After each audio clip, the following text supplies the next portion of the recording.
Merci beaucoup, José Eduardo, pour ta présentation. Je précise que je ne suis que co-président de la Société d'études jésuites, c'est José Eduardo le président.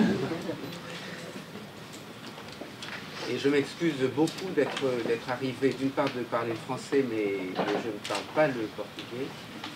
D'autre part d'être arrivé très tard, j'avais une obligation à Paris hier que je ne pouvais pas supprimer. Et je regrette aussi beaucoup, évidemment, que nous soyons très pris par le temps, puisque je ne vais pouvoir véritablement que présenter très brièvement le propos que j'aurais évidemment voulu préciser davantage. Mais je suis, ceci dit, tout à fait heureux d'intervenir sur cette question de l'antigésuitisme, d'une part parce que c'est une question importante, je crois, dans le cadre de ce colloque, et aussi parce que l'antigésuitisme est vraiment le lieu ou le moment ou la circonstance de ma rencontre avec José Eduardo Franco, puisque nous nous sommes connus à Paris à l'époque où il travaillait à son doctorat sur le mythe jésuite de Portugal, et c'est donc l'antigésuitisme qui nous a associés d'une certaine façon. Donc c'est un plaisir particulier d'intervenir à côté de lui sur ce sujet. Alors pourquoi est-ce que je voulais intervenir là-dessus dans le cadre de ce colloque, à propos peut-être d'une question beaucoup plus générale, qui est le sens de cette anti, ce que ça veut dire anti. Et en préparant cette intervention, je me rappelais une formule qui a, d'une certaine façon, obsédé mon adolescence ou mon enfance politique, qui est une formule de Jean-Paul Sartre, qui écrivait dans les temps modernes, assez peu après la Seconde Guerre mondiale. Il écrivait cette formule « Tout anticommuniste est un chien ». C'est une formule difficile à entendre aujourd'hui, difficile particulièrement aujourd'hui où l'anticommunisme pourrait souvent apparaître au contraire comme un certificat d'humanité élémentaire. Comment peut-on comprendre cette formule? Une formule d'ailleurs largement oubliée comme une bonne partie de l'œuvre de Jean-Paul Sartre. Que voulait dire Sartre? Ou plutôt, comment pouvait-il le dire alors qu'il n'ignorait rien de l'histoire réelle du communisme, de l'histoire du communisme réel, comme on disait à l'époque, et qu'il n'a jamais été communiste non plus, je le rappelle. Il le disait parce qu'il supposait qu'en dernière instance, tout ce qui animait l'anticommunisme pouvait se ramener à une seule chose, qui était la peur et la haine de l'émancipation des hommes, qui était d'une certaine façon la haine du peuple. Et donc la seule réponse possible à Sartre serait de dire, ou la seule critique possible de cette formule, serait de dire qu'il est intellectuellement impossible de ramener l'anticommunisme à une seule chose, c'est-à-dire en dernière instance de ramener le communisme à une seule chose, qui serait la cause du peuple, pour rappeler le titre d'un journal dirigé par Sartre, précisément en France dans la fin des années 1960. Alors vous allez penser que c'est une introduction très éloignée du propos que j'ai annoncé. Mais d'une part, la politique n'est jamais éloignée de ce qu'on dit quand on parle, surtout à la veille de l'élection au Portugal, évidemment.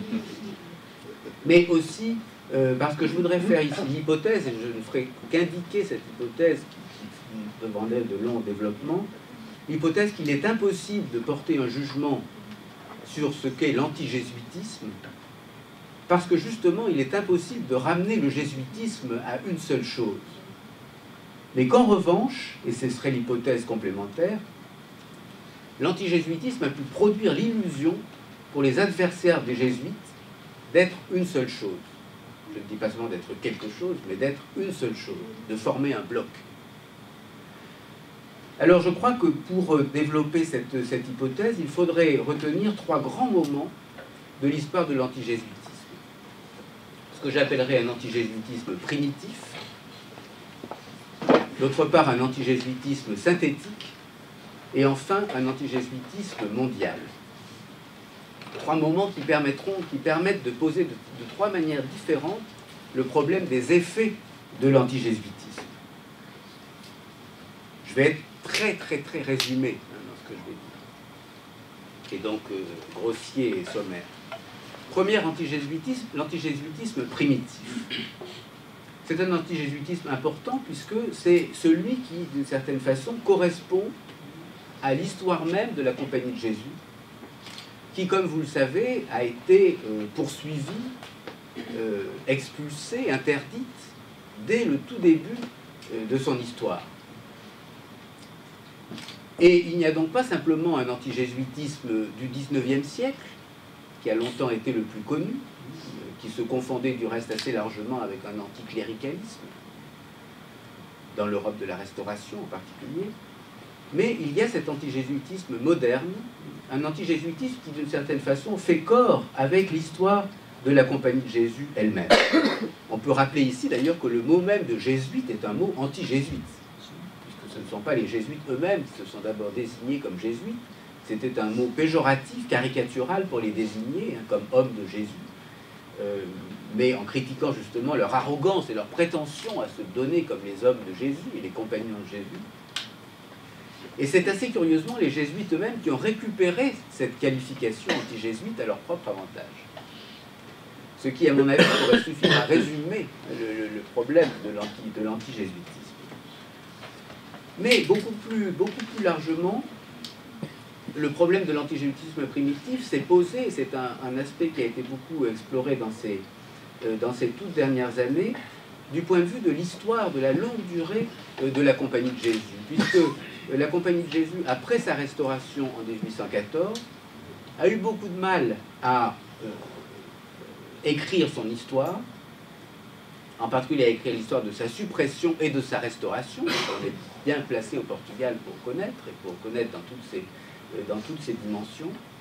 Et il a donc été finalement presque utile de, en quelque sorte, supprimer ce moment de la suppression, en quelque sorte de passer par-dessus, ou plutôt de faire correspondre le moment de la suppression, le moment de la restauration.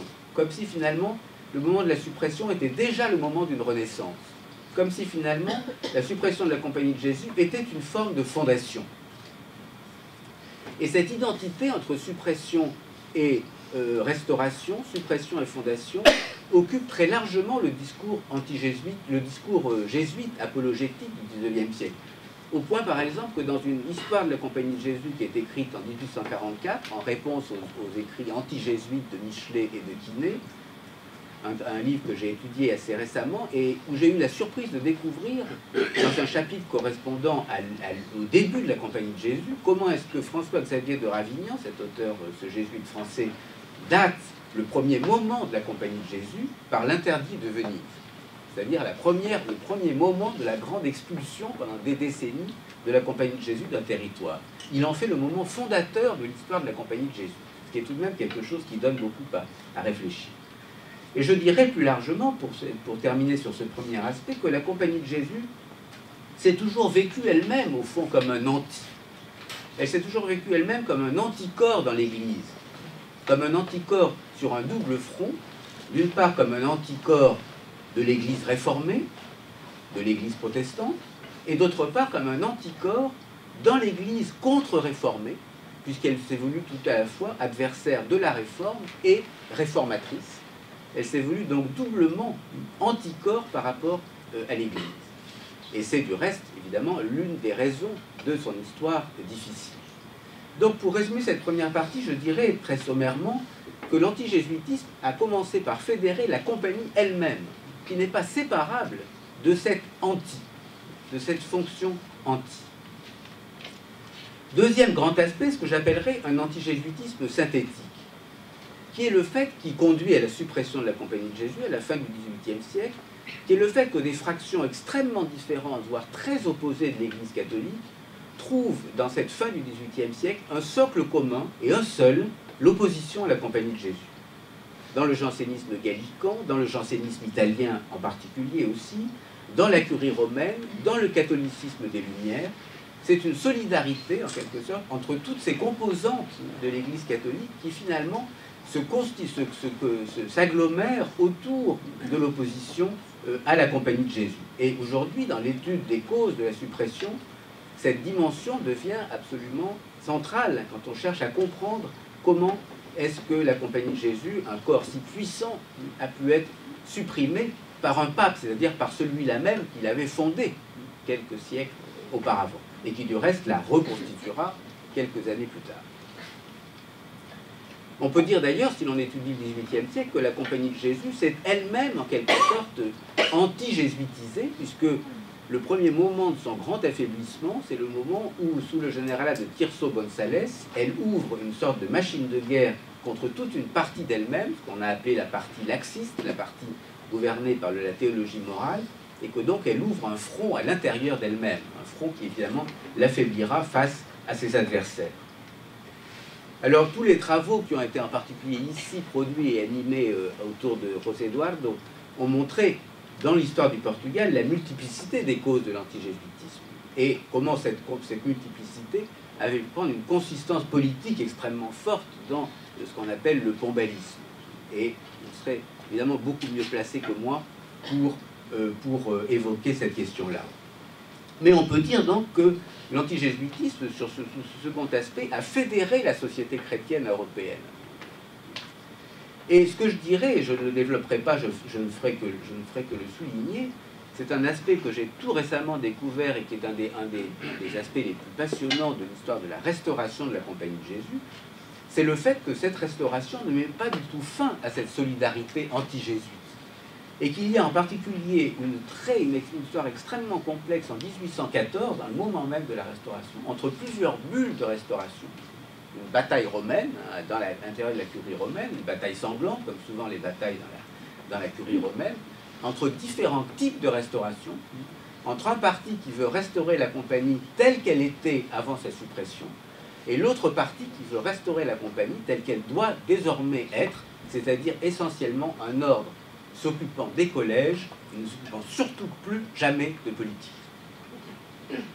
Et entre ces deux parties, on voit se poursuivre des combats qui ont été très puissants dans le courant du XVIIIe siècle. C'est une archive romaine tout à fait passionnante que je ne peux pas développer ici, mais qui ramène très très directement, d'une part, à l'histoire de la Compagnie du XVIIIe siècle, mais aussi, évidemment, à toute l'histoire de la suppression de la Compagnie de Jésus et de tout ce moment où la Compagnie de Jésus supprimée et se pensant elle-même, comme je le disais tout à l'heure, comme étant finalement refondée par sa suppression, se cherche un nouvel avenir, cherche une compagnie nouvellement réformée, une compagnie transfigurée en quelque sorte par sa suppression, transfigurée aussi par le climat de l'Europe révolutionnaire, et c'est une partie de cette histoire qui habite cette bataille de la Restauration.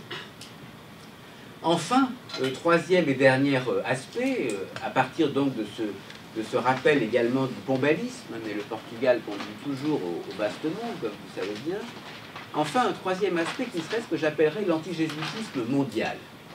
C'est-à-dire comment est-ce que les espaces extra-européens sont intervenus dans l'antijésuitisme du XVIIIe siècle, comment ils ont produit une certaine forme d'unité du monde.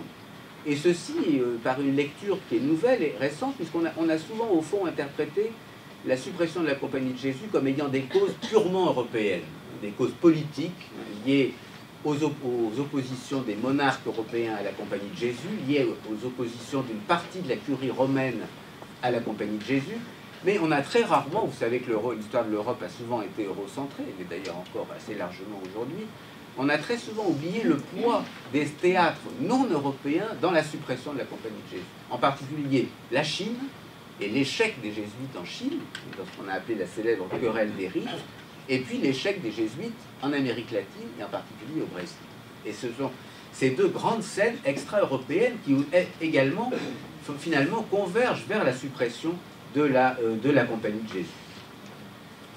Et de ce point de vue-là, je voudrais simplement évoquer, pour vous donner la mesure de cet enjeu du dossier extra-européen, oui, j'ai presque fini, je voudrais simplement évoquer un dossier que je ne développerai pas et qu'il faudrait développer longuement, parce que c'est un dossier beaucoup trop peu connu.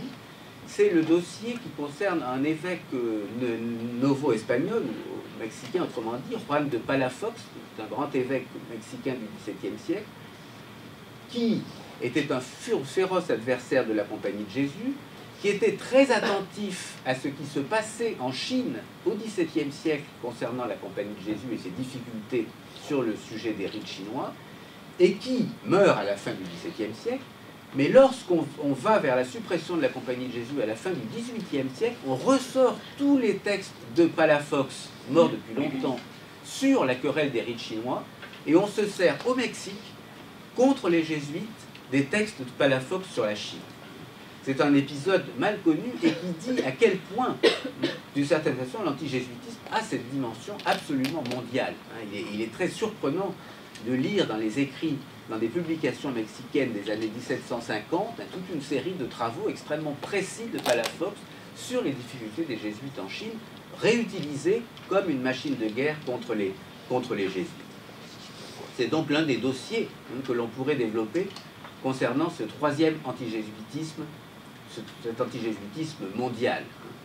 Un antijésuitisme d'autant plus intéressant que l'un des grands arguments de Palafox est de dénoncer l'idolâtrie des jésuites en Chine dans leur adoption des rites confucéens, et que c'est renoué également avec un vieux débat mexicain, puisque les jésuites, à la fin du XVIe siècle, sont également accusés d'idolâtrie par leurs rivaux, franciscains en particulier, parce qu'ils réintroduisent les images et les reliques comme des espèces de contre-idoles, là où les franciscains, d'inspiration plus érasmienne, avaient visé justement à éradiquer toute forme de culte matériel pour lutter contre l'idolâtrie indienne. Donc vous voyez aussi, non seulement dans l'espace, mais dans le temps, la très grande durée, la grande profondeur de ces courants. Alors, trois perspectives historiographiques, donc, et je conclus, sur la longue durée de l'antijésuitisme.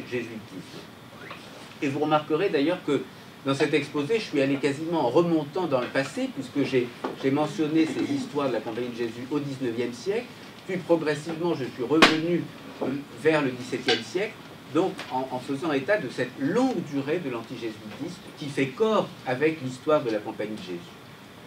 Alors pour conclure, que nous apprend cette histoire, ou plutôt que nous aurait-elle appris si j'avais pu vous en parler? Que nous apprend-elle? Que l'anti fait exister un pôle positif, en quelque sorte présuppose son contraire, postule une certaine forme d'unité de son contraire, fédère. Et comme je le disais en commençant, l'antijésuitisme a commencé par fédérer les jésuites eux-mêmes en leur donnant un nom, le nom de jésuite.